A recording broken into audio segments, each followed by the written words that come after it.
हातकणंगले तालुक्यातील पट्टणकोडोलीत शेकडो वर्षांची परंपरा लाभलेल्या आणि 5 राज्यात प्रसिद्ध असलेल्या श्री विठ्ठल बिरदेव मंदिरात बकरी बुजवण्याचा पारंपरिक सोहळा आज संपन्न झाला।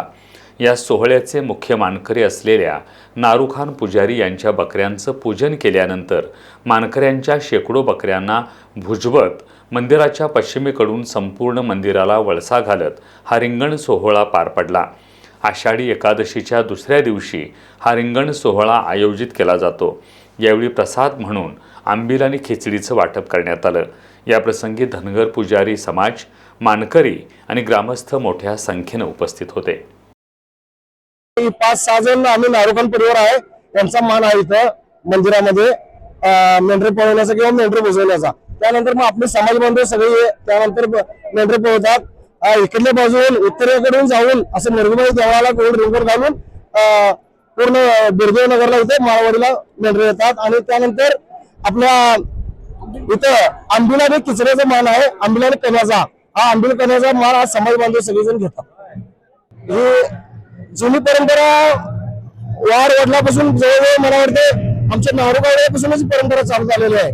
ही जसे फार पूर्वीपासून परंपरा चालू झालेली आहे। पट्टणकोडोली हे माझं आजोळ दरवेळेस आषाढी एकादशीच्या दुसऱ्या दिवशी बकरी बुजवण्याचा हा कार्यक्रम असतो आणि पट्टणकोडोली मधील समस्त धनगर समाज हा जो बकरी बुजवण्याचा कार्यक्रम दरवर्षी ठेवतात।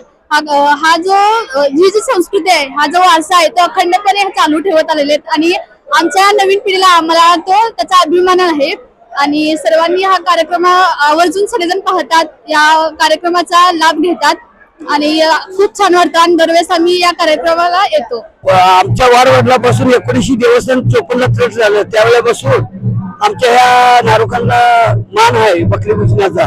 जसा गोपाळकालात पंढरपुरात कचाचा काला होतो, तसंच आमचं सगळे समाज बांधव आंबील खिचडा घेऊन इथं सगळा काला करतात आणि ते काला सर्वांना घेतात आणि ते इथे आंबील खिचडीची चव अमृतवाणी गोड देवा त्याचे ती ज्या गणी सुद्धा करता येत नाही इतकं ते भगवंताचं इतकं त्याचा प्रसादाचं वर्णन आहे। कारण तिची चव सांगता येत नाही, एवढं एकदम एक तूप व्हायला पाहिजे असा तो काला आहे, तो पूर्वीपासून।